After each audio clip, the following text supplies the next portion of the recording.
नमस्कार। स्वागत है आपका न्यूज लॉन्चर पर। मैं हूं अशोक वानखड़े। लेकर आया हूं आपका अपना कार्यक्रम द एक्सरे। ये खबर महाराष्ट्र की है, क्योंकि इन जो 4 राज्यों में चुनाव होने जा रहे हैं, उसमें महाराष्ट्र सबसे अहम राज्य है। यही कारण है कि हरियाणा और महाराष्ट्र का चुनाव करीबन पिछले 3 चुनाव से देखते आ रहे हैं, साथ में होता था, लेकिन इस बार हरियाणा और जम्मू कश्मीर हो गया है और महाराष्ट्र को छोड़ दिया गया है। भाजपा महाराष्ट्र पे और काम करना चाहती। लोकसभा के चुनाव में भाजपा सिंगल डिजिट पे आ गई, 48 में से 9 सीटों पे, और भाजपा को एक झटका लगा। लेकिन कौन सा वक्तव्य है जिसको मैंने एक्सरे से देखा तो महाराष्ट्र की राजनीति का एक नया अध्याय खुलता हुआ दिखाई दिया। वक्तव्य है बीजेपी के विधायक, जो विधानसभा के स्पीकर भी हैं, नार्वेकर जी। उन्होंने कहा कि घर में जब 3-4 लोग होते हैं तो अनबन बनी रहती है, खटपट बनी रहती है, लेकिन इससे घर नहीं टूटता। महायुति आघाड़ी एक है, पूरी ताकत के साथ एक है, एक दूसरे के प्रति उनका आदर भी है, और आने वाले चुनाव में हम साथ लड़ रहे हैं। ये क्यों कहना पड़ा बीजेपी की इस नेता को? इसलिए कि अजित पवार उप मुख्यमंत्री, इनके खिलाफ एकनाथ शिंदे के कोटे से बने एक मंत्री सावंत ने कहा कि जब मैं अजित पवार के साथ कैबिनेट में बैठता हूं तो बाहर आने के बाद मुझे उल्टी करने जैसा होता है, घिन आती है उसके साथ बैठने में।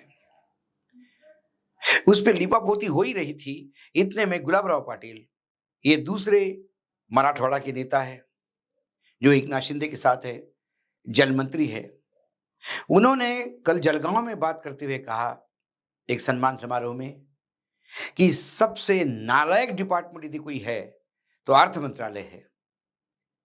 यकीनन अर्थ मंत्री अजित दादा पवार है।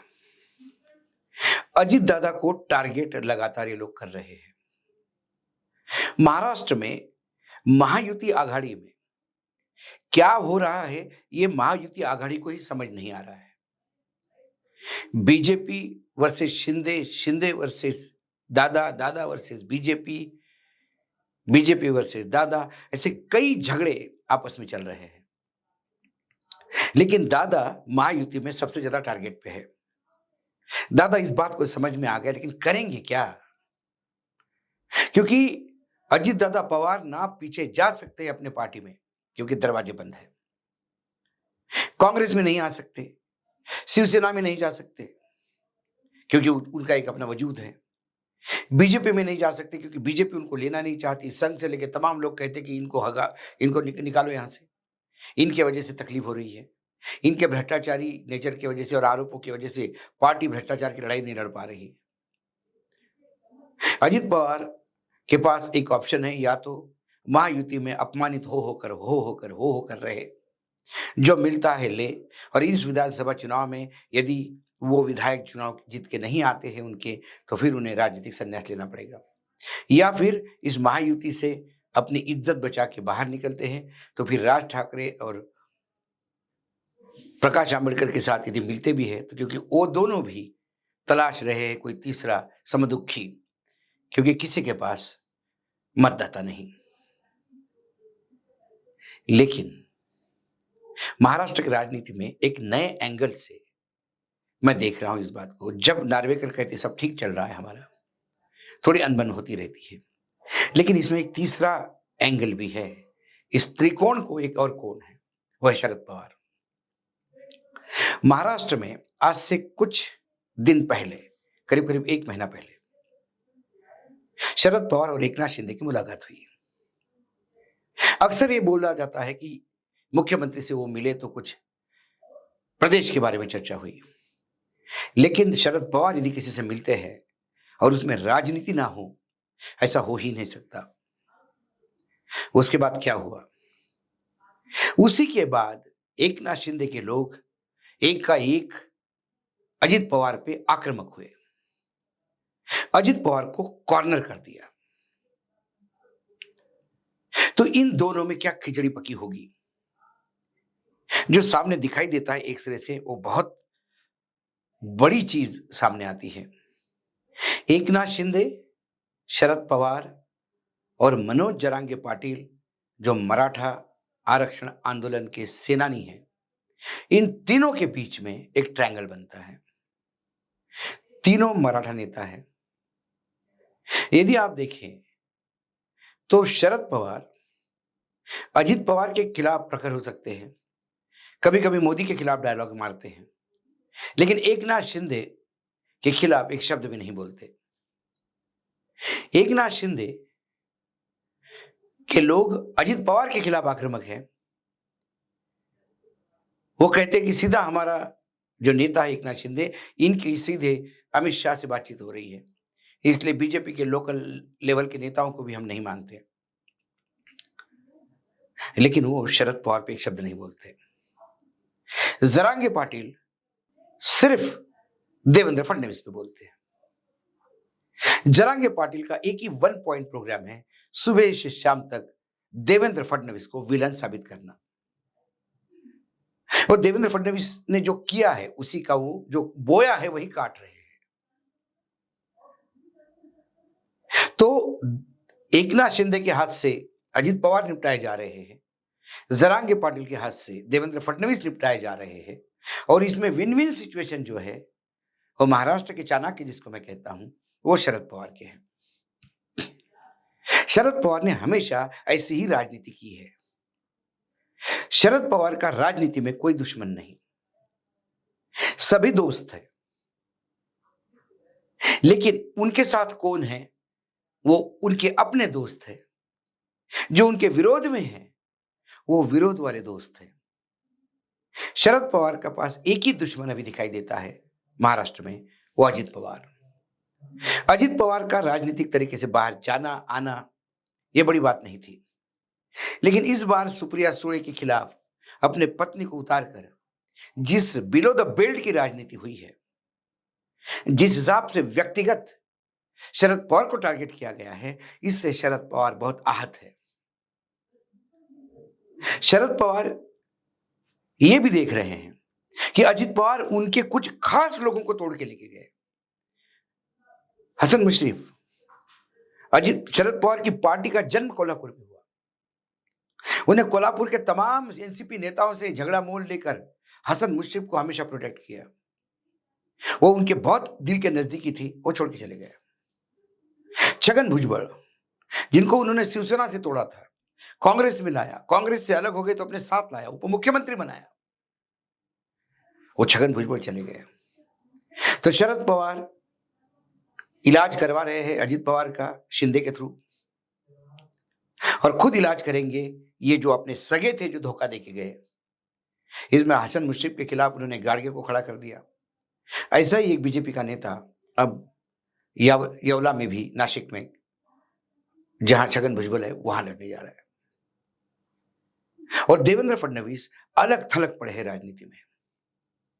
जो देवेंद्र फडणवीस पिछले 2 चुनाव से, जब से वो मुख्यमंत्री बने उसके बाद जो भी चुनाव हुए, उस चुनाव में गडकरी को पूरे प्रचार से बाहर रखते थे, मानो गडकरी का कोई महाराष्ट्र से लेना देना ही नहीं है। अब उन्हें भी गडकरी का 1 महीना चाहिए, क्योंकि वो जान चुके हैं कि वो बुरी तरह से फंसे हुए हैं। जिनके भरोसे वो इतने तेवर दिखाते नरेंद्र मोदी के, उनका अपना स्टेक ही खत्म हो गया है। सत्ता और संगठन की बागडोर अमित शाह के हाथ में है, और अमित शाह देवेंद्र फडणवीस को नचा रहे हैं। 2 नेता की स्थिति बहुत दयनीय है महाराष्ट्र में, एक देवेंद्र फडणवीस और एक अजित पवार।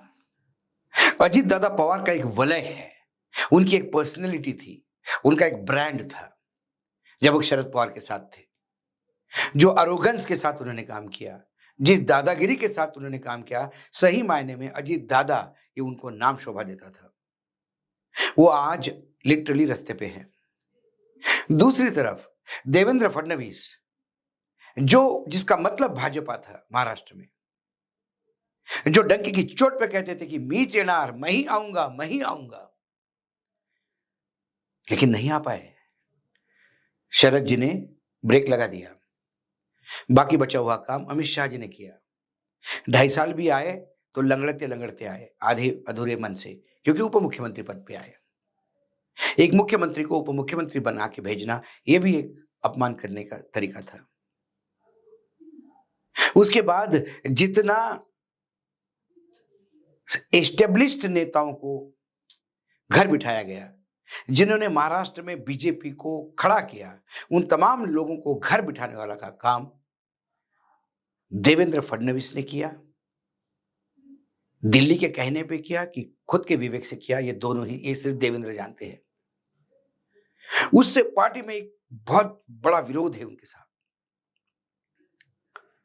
उन पे हमला होता है तो उनकी बात, उनके उनके पीछे खड़े होने वाले 2-3 लोग होते हैं। जो एक समय लग रहा था कि महाराष्ट्र को ऐसा मुख्यमंत्री मिला जो वाकई महाराष्ट्र को एक अगले लेवल पे ले जाएगा, जो आने वाले समय में इस देश को भी नेतृत्व देगा।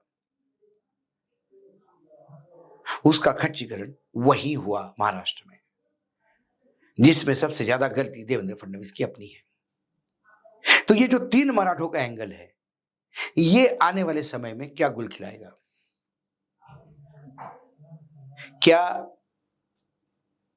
शरद पवार, एकनाथ शिंदे और मनोज जरांगे पाटिल ये आने वाले विधानसभा के चुनाव में कोई बड़ा खेल खेलेंगे? क्योंकि एकनाथ शिंदे का स्ट्राइक रेट यदि अच्छा रहा लोकसभा में और उन्होंने 7 लोकसभा जीती, उसमें से 3 लोकसभा कम से कम जरांगे पाटिल के आशीर्वाद से जीती है।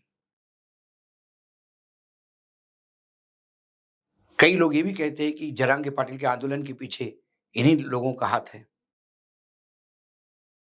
जरांगे पाटिल मराठों की रिजर्वेशन के लिए लड़ रहे हैं। क्या ये रिजर्वेशन देंगे? क्या लिख के देंगे? और नेता लिख के देने में कोई शर्म नहीं आती इनको, क्योंकि विदर्भ अलग होने के लिए कई नेताओं ने लिख के दिया था, उसके बाद वो उस बात के लिए बात भी नहीं करते। तो कुल मिला के महाराष्ट्र की राजनीति में एक नया फॉर्मेशन जो मैं एक सिरे से दिखाई देता है, वो फॉर्मेशन है शरद पवार, एकनाथ शिंदे और जरांगे पाटिल। ये पब्लिकली एक नहीं हो सकते, लेकिन महाराष्ट्र की राजनीति में हमेशा देखा है, एक दूसरे को अंदर से मदद करते हैं या एक दूसरे को अंदर से काटते हैं। और साथ में रह के कटाई कैसी होती है, ये पंकजा मुंडे से ज्यादा किसी को नहीं पता। देवेंद्र फडणवीस ने ऐसे कई लोगों की कटाई की होगी, सिर्फ इसलिए कि उन्हें विश्वास था कि वो अपने बलबूते पे सत्ता में आएंगे। लेकिन उन्हें पता नहीं था कि उन्हें भी बैसाखियां लगेगी और इस हद तक लगेगी कि वो उप मुख्यमंत्री होंगे और एकनाथ शिंदे को मुख्यमंत्री बनाना पड़ेगा। एकनाथ शिंदे मुख्यमंत्री बन गए, उनके नेतृत्व में चुनाव होगा। अगला मुख्यमंत्री कौन होगा ये किसी की बात नहीं है। कैंपेन कमेटी के जो चेयरमैन हैं महाराष्ट्र में बीजेपी के, दानवे साहब, उन्होंने कहा कि सामूहिक नेतृत्व में चुनाव होगा। और अजित पवार ने यह कहा कि सबसे एक्सपीरियंस मैं हूं, मुख्यमंत्री तो मुझे बनना चाहिए। देवेंद्र फडणवीस ने कहा कि अभी तो चुनाव इसी मुख्यमंत्री के नेतृत्व में होगा, अगला मुख्यमंत्री ये बीजेपी का पार्लियामेंट्री बोर्ड तय करेगा। लेकिन अगला मुख्यमंत्री कौन है, क्या ये शरद पवार तय करेगा, बारामती हाउस तय करेगा? क्योंकि जब बीजेपी और शिवसेना इकट्ठा मिलके एक एब्सोल्यूट मेजॉरिटी में आए थे, लेकिन सरकार तो उद्धव की बनी और बीजेपी बाहर हो गई। तो सबकी नजर उस बारामती हाउस पे होगी और बारामती हाउस का ये मराठा ट्रायंगल बीजेपी को भी तकलीफ देगा, अजित पवार को तो तकलीफ दे ही रहा है, लेकिन कांग्रेस को भी इससे सजग होना पड़ेगा। कहीं ऐसा ना हो जाए सबसे बड़ी पार्टी ऐसे में नंबर 1 पे एनसीपी रहे, नंबर 2 पे एकनाथ शिंदे रहे, नंबर 3 पे कांग्रेस रहे, नंबर 4 पे बीजेपी और 5 पे दादा। ऐसा यदि रैंकिंग होता है चुनाव के नतीजों के बाद, तो फिर सत्ता समीकरण कैसे बदलेंगे, कुछ बता नहीं सकते। क्योंकि शरद पवार क्या करेंगे कल, ये रात को भी नहीं पता होता है कि सुबह शरद पवार क्या कहेंगे। डूबता हुआ सूरज भी गारंटी नहीं दे सकता कि कल जब मैं उगूंगा तो शरद पवार क्या करेंगे। शरद पवार जब कांग्रेस के साथ सत्ता में थे और पृथ्वीराज चौहान मुख्यमंत्री थे, चुनाव के वक्त उन्होंने समर्थन वापस निकाल लिया। राष्ट्रपति शासन में चुनाव हुए, कांग्रेस को साइड को किया। उसके बाद चुनाव में बीजेपी और सेना ने सरकार बनाई। उसमें देवेंद्र फडणवीस मुख्यमंत्री बने, लेकिन सेना ने समर्थन रोक रखा था। ऐसे में देवेंद्र फडणवीस को वोट ऑफ कॉन्फिडेंस में विश्वास का मत पारित करने में मदद कर शिवसेना को बर्फ में लगाया। और उसके बाद के चुनाव में जब बीजेपी शिवसेना साथ आई, तो शिवसेना को साथ में लेके बीजेपी को बर्फ में लगाया। कांग्रेस, सेना, बीजेपी तीनों को बर्फ में लगाने वाले शरद पवार आज सभी के चाहते हैं। इसी का नाम शरद पवार है। इसलिए एक वक्तव्य से मैं नीचे देखता हूं तो मुझे कई चीजें आती हैं। अजित पवार पे क्यों हमले हो रहे हैं, देवेंद्र फडणवीस को क्यों टारगेट किया जा रहा है, फिर बचा हुआ एकनाथ शिंदे, शरद पवार, क्या ये खेल नया खेल खेलने जा रहे हैं? ये तो समय बताएगा। क्योंकि जैसा मैंने कहा कि जब डूबते हुए सूरज को ही पता नहीं होता कि जब मैं उगूंगा सुबह तो शरद कहाँ होंगे। मैं तो बहुत छोटा इंसान हूं। आज इतना ही। कल फिर आता हूं किसी विषय के साथ। तब तक के लिए नमस्कार। देखते रहिएगा न्यूज लॉन्चर।